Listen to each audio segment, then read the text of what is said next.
Good morning, good afternoon, good evening, whatever it is, wherever you're at. Welcome back to Continuous and Never Ending Improvement, or CANI as we like to call it. But yeah, do us a favor, like, comment, subscribe, share this with the first person that comes to mind. But yeah, today we're going to be talking about motives matter and just what those motives are. But with that, I'll pass it to Sam. Yeah, I think on the topic, I think a good foundational point for the conversation would be kind of defining it, because when I think of motives, I think there's a lot of words that could be interchangeable, or maybe there's differences with them, like intentions is a big one. I mean, maybe objectives or expectations. And I'm kind of curious how you guys define motives and what is the difference between some of these other words that kind of fall in the same category. Well, I'll start. I did some prior research, really based from the internet, and I agree with it. Just motives though, on a serious note, just essentially what motivates you, but like the hidden mana, which is a nice term, but the hidden like motivation that you have. I almost used the word in the definition, but yeah, that's my definition. Yeah, I agree with that. I think the first thing that came to mind for me too, to that point behind the motivation, is just separating it to selfish and selfless. I think that came to mind for me. Is my motive a selfish one, or is it selfless and just doing the right thing to be of service and help to others? Yeah, the first word that came to mind for me was intention, so it's funny you say it, but I think there's definitely a difference between intentions and motives when you actually look at it a deeper, because it is what motivates you, and usually there's two motivating factors, selfish or selfless. So Yeah, that's a big defining point that I didn't initially think of, that I think is important, and I think it kind of ties with what Jalen's saying with the hidden. I think it's like the hidden underlying motive is like, do you have a selfish intent out of this, or are you just unselfishly doing something? Yeah, I think intentions can get just a little more specific on it. Intentions can be laid out just a little bit more clearly. Like, the motive is just kind of, like I said, is it selfish or selfless? But then the intent can be like the specific outcome that you want to see from it. yeah, I think it's scary too with the whole hidden factor, because there's selfless things that you can do, but hidden in your mind there can be a selfish motive for it. Like, I'm gonna help this person, but selfishly maybe deep in your mind you're like, that means when I need help they're gonna help me.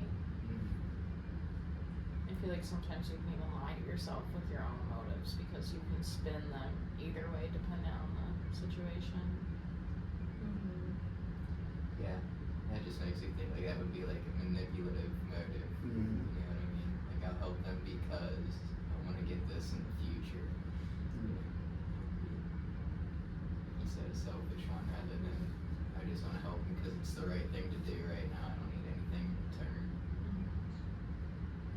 Yeah, I think it's like an interesting topic, because I feel like the words like motives and intentions are used a lot like after a disagreement or in an argument to try to convey like, that wasn't my intention, or that wasn't my motive going into this conversation.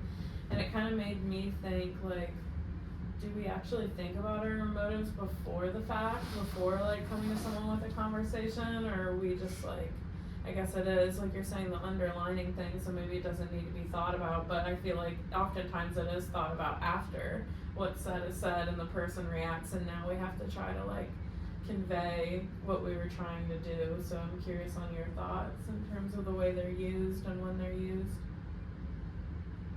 Yeah, I don't think they are thought about that often going into it, but I don't think that means that they shouldn't be. You know what I mean? I think that's something that we should work on more, or at least myself should work on more. It's just, before I act on something, I should look more at what's my motive here. Is it because I'm hurt and I want to be, vengeful, or is it just, is it just because it's the right thing to do? Like, what's the motive of my heart in this? Why am I acting? Why do I want to act this way? it's kind of funny. There's no coincidences, but not to put Jalen on the spot, but we kind of were joking on the way in that he has these predictions about sports games and wins, and he says them after the fact, we think. Often we hear it after the fact, not so much before the fact, and it's kind of the same thing though, where it's like, but we do that with motives, like we talk about them after we've already did the action or started the conversation, so it's kind of the same thing. It's like, you gotta think more about it before going into something if you're actually gonna prepare to have a meaningful conversation. Yeah, to that point too, I think a lot of times, at least myself in the past, have thought about other people's motives rather than my own. Mm-hmm. And I mean, that just goes along with, for a long time I was incapable of being honest with myself, and when I look at my motives, I have to be honest with myself, and that's a hard thing to do sometimes, to look at my motives and be like, just, sort of, like, objectively, I think that's more like objectively factual about it, like, you know what I mean, be honest that, yeah, I didn't have the best motive here, then what do I have to do to change that, you know what I mean, in my heart, not just like, how do I do something to appear not that way and be deceitful. Yeah. That happens a lot. I was thinking about that too when I was thinking of questions for this. That was one of the first things that came to my brain is like, are we good at seeing motives in others? I mean, can anyone actually be good at that? Like, what are your guys' experience in terms of like having discernment on other people around you's motives? I suck at it. I'll tell you that. I'd love to hear obviously your guys' take on it, but like it's one of those things where I literally have to once I start to catch myself, operating in a situation and focusing more on that person's motive and allowing that to affect how I'm operating, I literally I don't even think about if I'm right, if I'm wrong, what the situation is. I just automatically think I'm wrong because in the past I've done that where I've just done it based from other people's motives, and I've seen it never ever gets the outcome that I'm looking for or the outcome that I want, you know what I'm saying? Or even just not even an outcome that I'm looking for or I want, but it never gets to just like a peaceful outcome. And I guess you could say that's what I'm looking for. I mean, but it's hard to explain different situations. But I say that really just to say, like, if I ever catch myself now, and I'll be honest, sometimes I don't catch myself doing it. It's just not until, like we said, until it's after it's said and done, right? But for the most part, if I catch myself thinking about what's their motives, I already know I'm out of the wrong. You know what I'm saying? Because I need to check myself. One of you guys said it to me, and, like, it's just something I really do believe. It's like, I think it was you actually. All we can do is control our actions. So once we get to the point where we are trying to control other people's actions, you're probably in the wrong. You know what I'm saying? At least that's how I took it. And I mean, that resonates like crazy for me in my life, I'll be honest. But yeah, I'd love to hear your guys' opinion on that though.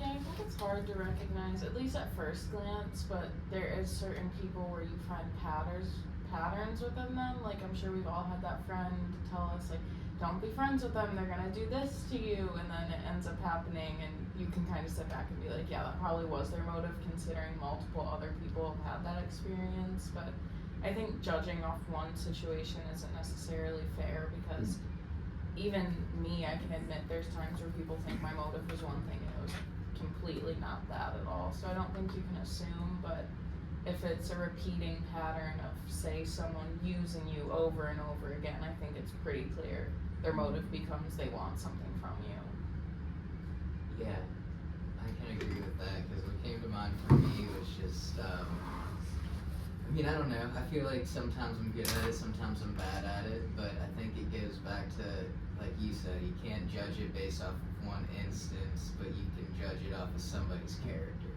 you know what I mean, and just, not even judge it, but just kind of analyze it, I guess, off of somebody's character, and like what's, their MO, which I guess would be motive, but yeah, like what, is this,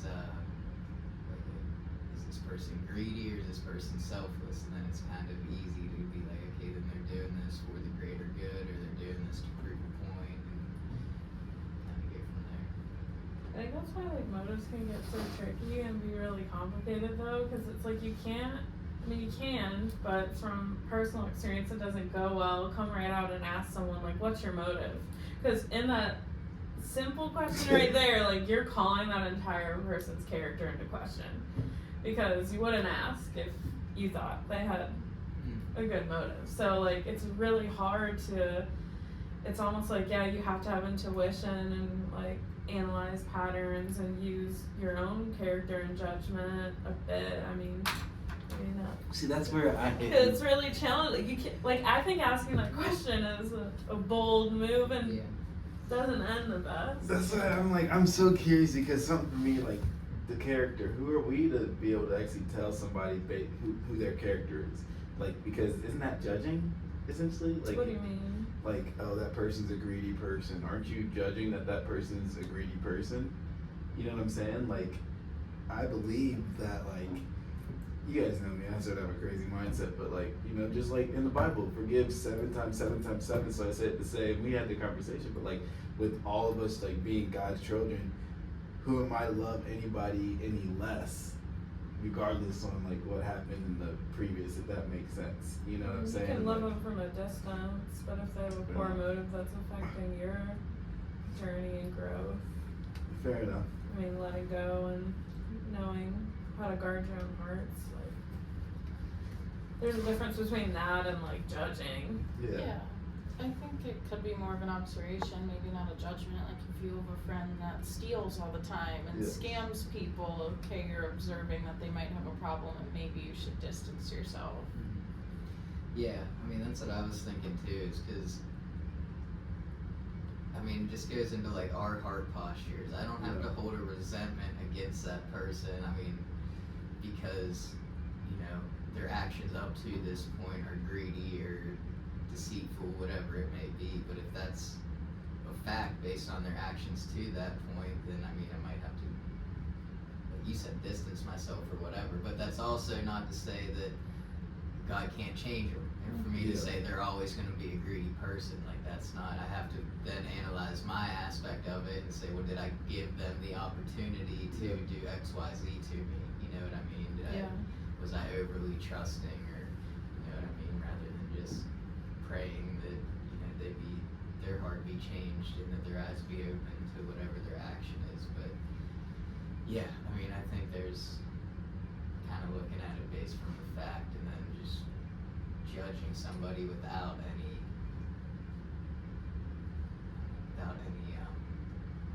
sort of evidence or anything like that, you know what I mean? But it goes back to, for me to sum it up, is just to not hold that resentment and say, well, that person's a lost cause, because nobody's a lost cause, everybody can be changed. But yeah, sometimes I need to take precautions if I know the facts until something else comes to light.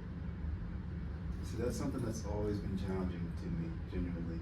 Because, like, I don't know, I just feel like everything happens for a reason. And people, including people, like, people are even in your life for a reason. Like, just essentially finding that point where it actually is okay for me to say, yeah, it's enough for me. You know what I'm saying? And, like, yeah, it's just tough.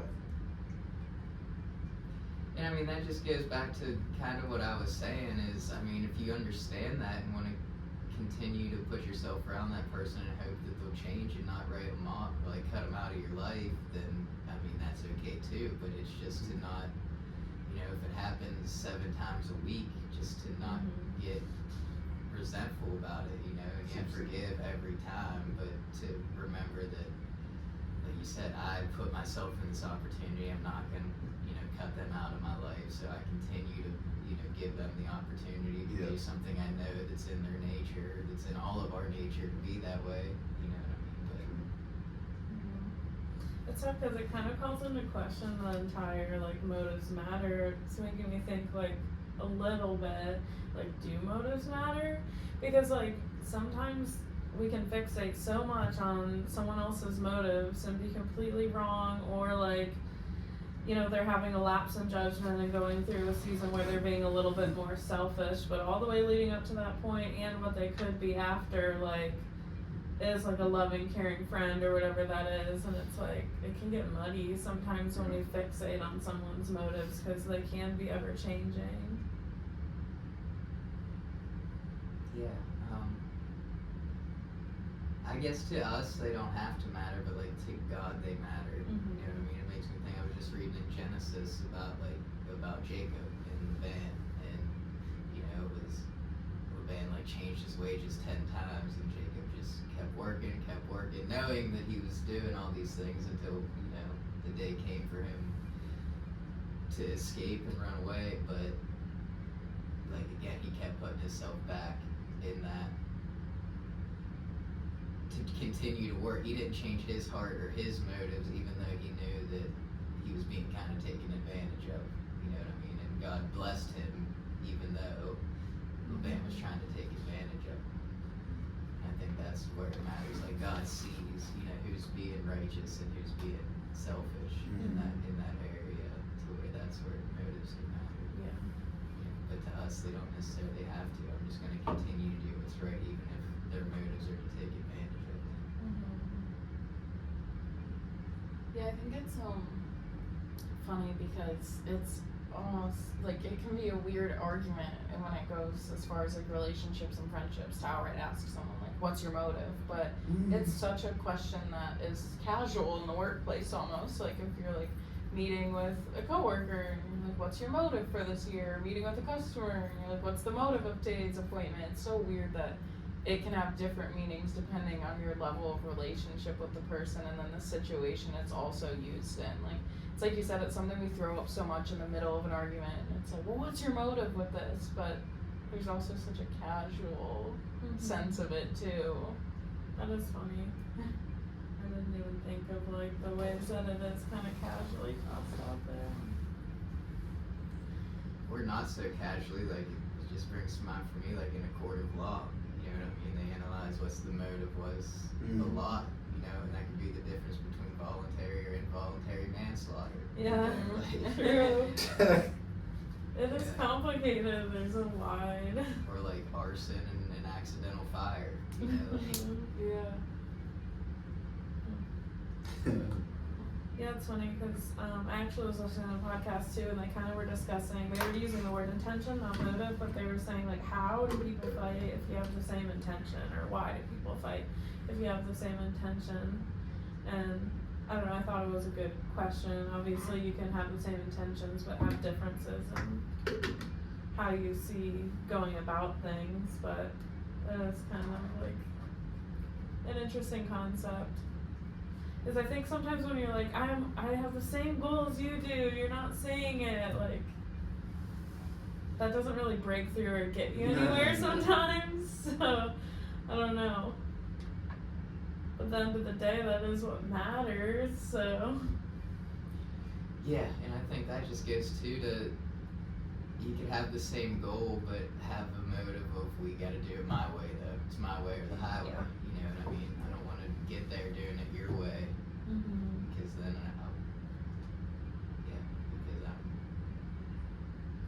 can't think of what the word is, but I'm just so small-minded that I can't handle if we get there your way, I have the same goal, but we have to do it my way, so that I feel good about myself. Yeah, it's interesting how you can intertwine intention and motive, because we could all want to intentionally have a successful business, but my motive could be to have a bunch of money, and your motive could be praise from other people, and someone else's motive could be to help other people, and it's like you can have the same intention, but I think you can tie motive to that, because there is different selfish or unselfish reasons that could be behind wanting to get to the same goal. Yeah. I mean, to that point too, we could all want a successful business, but our motives can vary between, is it to give or get glory? You know what I mean? And that's a big one. If want a successful business, but only if I'm the one contributing the most. You know what I mean? Like that's because I want to receive glory and be a big part of why the business is successful, not so much because I just want us to all be successful and have a business that helps people. It's like, yeah.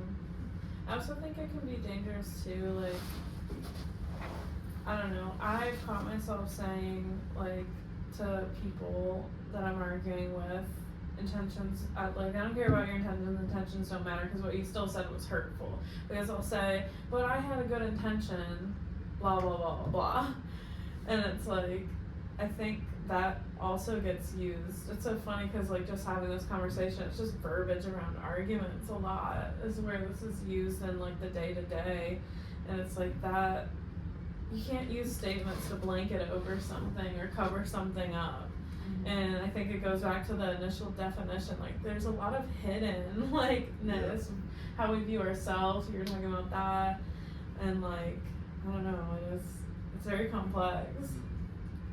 Yeah, that makes me think, even though of, like, just what I was writing in my journal today, of, you know, the promises, like some of God's promises, and makes me think of, okay, if someone says, like, well, my intention wasn't to hurt you, then I can't necessarily fixate on, okay, well, what you said was still hurtful, so never say anything like that again. I have to look at, then what's the purpose of the pain I'm feeling? You know, and stop blaming that person, but like, okay, why do I feel this way? You know, if you had good intentions, then what's the good that can come from this pain that I feel? Maybe my eyes needed to be open to something and it hurts, but, you know. Yeah, that's true.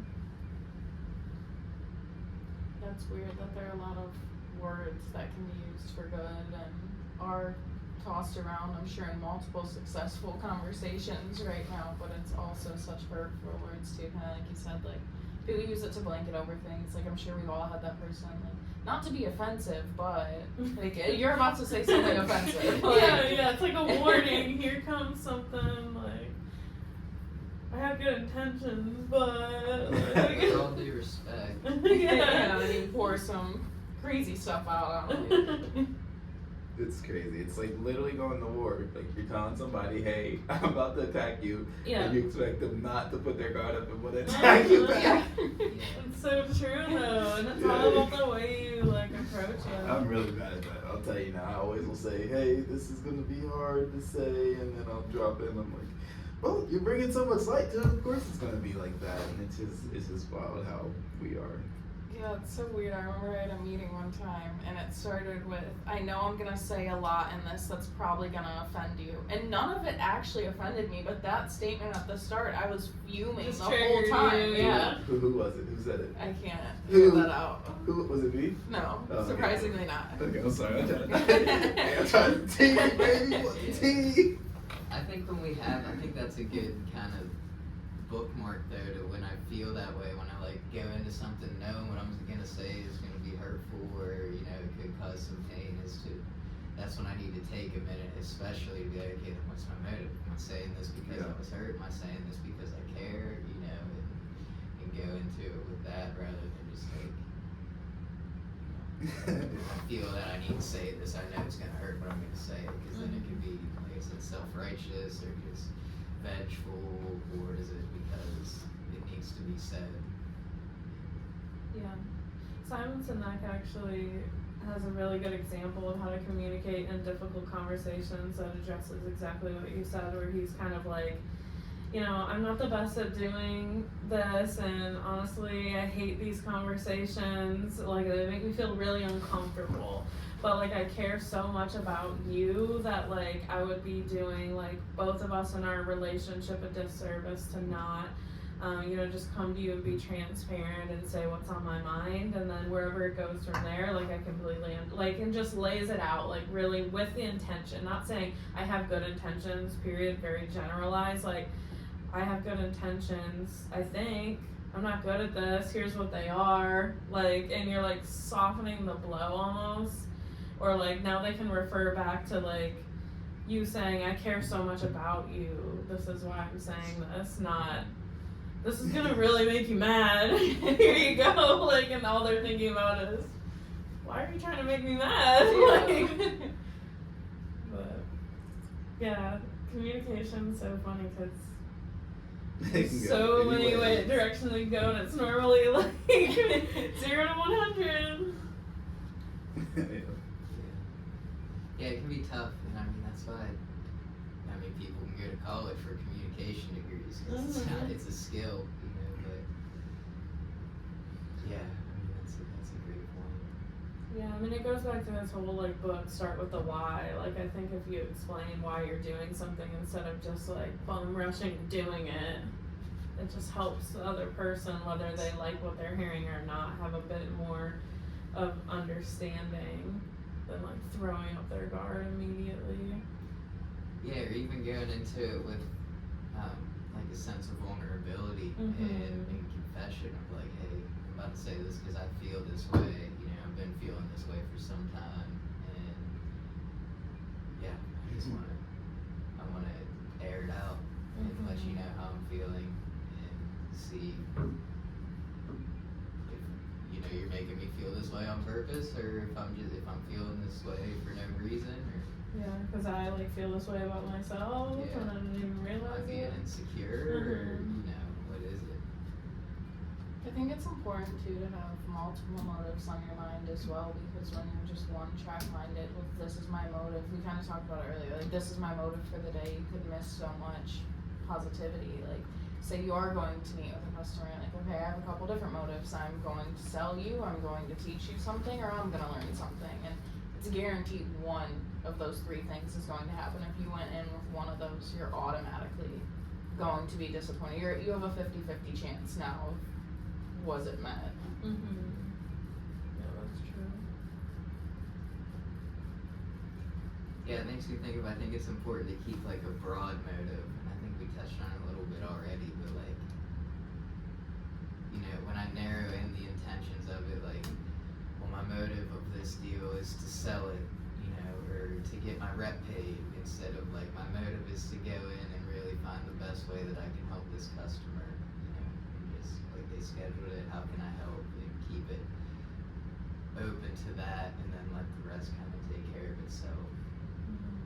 You said one earlier that was the best way to do it. Just love them how you love yourself. You know what I'm saying? 'Cause then depending on how you love yourself. That could be toxic. I was gonna say, you didn't throw that one out there a lot. It's nice. But yeah, that's essentially the biggest thing. I mean, that's a lot of times I try to look at most things like just like I love people as I love myself, and just that, because it's so easy to just judge essentially. Yeah, I think it's important to ask yourself, or even go into the day with, I'm going to help someone today, or did I help someone today? And it doesn't always have to be someone. I think you can give yourself some grace and be like, I helped myself today. Yeah. But yeah, I think it keeps your motives kind of clear. This whole conversation though made me like oddly think of when couples like struggle to have a child, and they get in like really tough fights, and some people separate over it. And it's kind of like you said, they have the same intention to have a child, but sometimes it has to be something deeper that you're missing there. Like, Yeah, I think there are a lot of hidden insecurities and feelings that, I don't know, make motives more complicated than it just, that's like the baseline, and there's so much more that builds after that.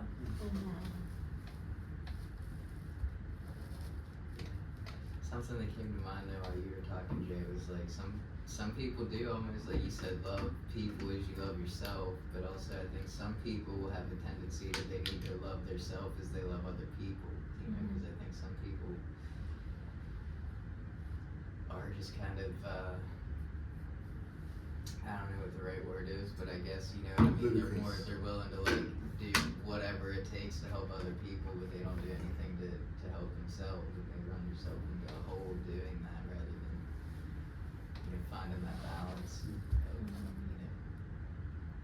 Yeah, I think that's why, honestly, I struggle when Jalen says that, to understand it, because I kind of associate with that a little bit, probably because I'm running from my own problems, and I'm still learning how to love myself, and I do think everyone, you know, is to a certain degree, so it's just like, it's hard to say that, like, love myself the way I love other people. Those are really separate things to me. I definitely do them very differently, I guess.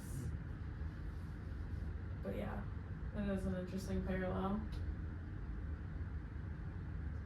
yeah, it's interesting that we're our own biggest critics sometimes. Like, it's sad, but it's so true.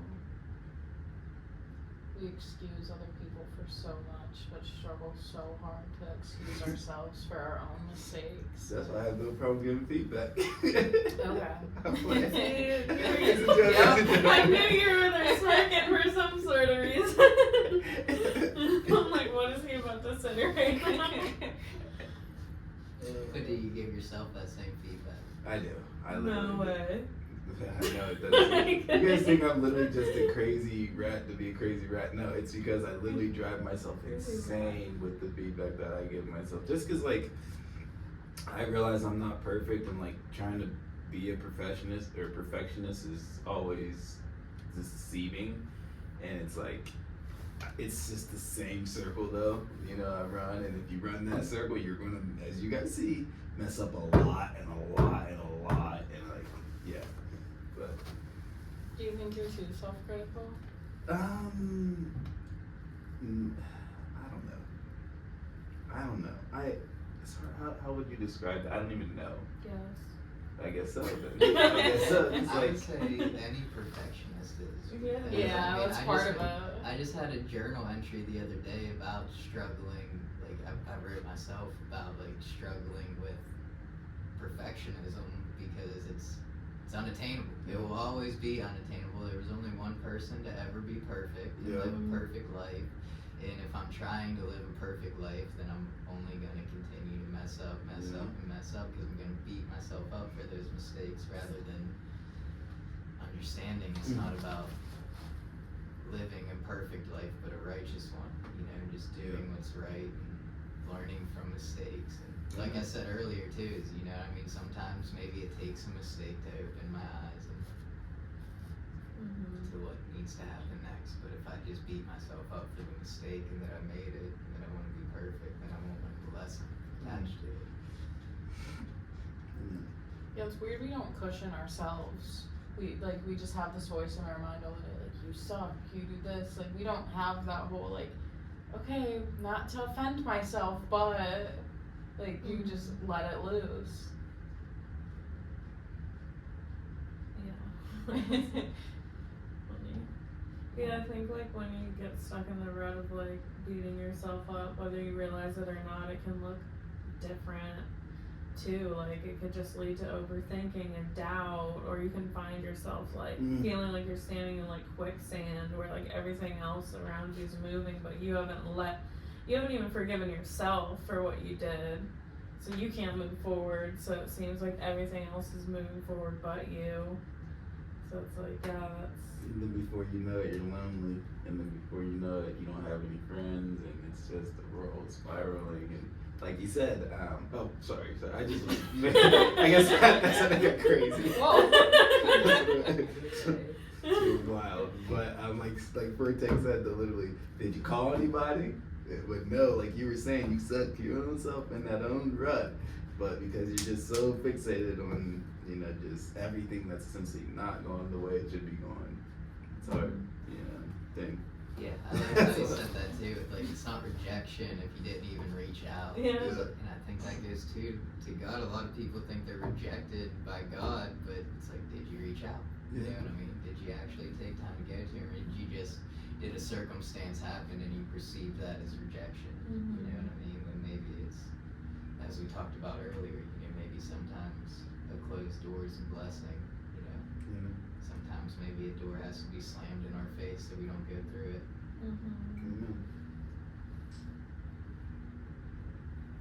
Yeah. A lot of good stuff. Very interesting topic. I think like trying to be more proactive and intentional with our motives is definitely something that I want to work on, that I learned from this.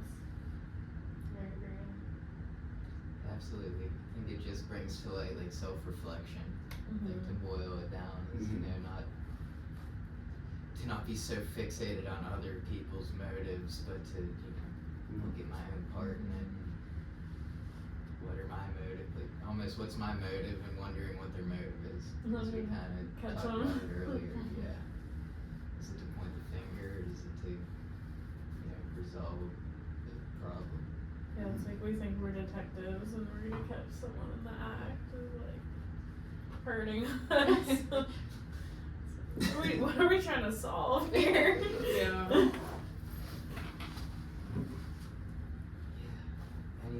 thoughts though on this topic in terms of motives or intentions or?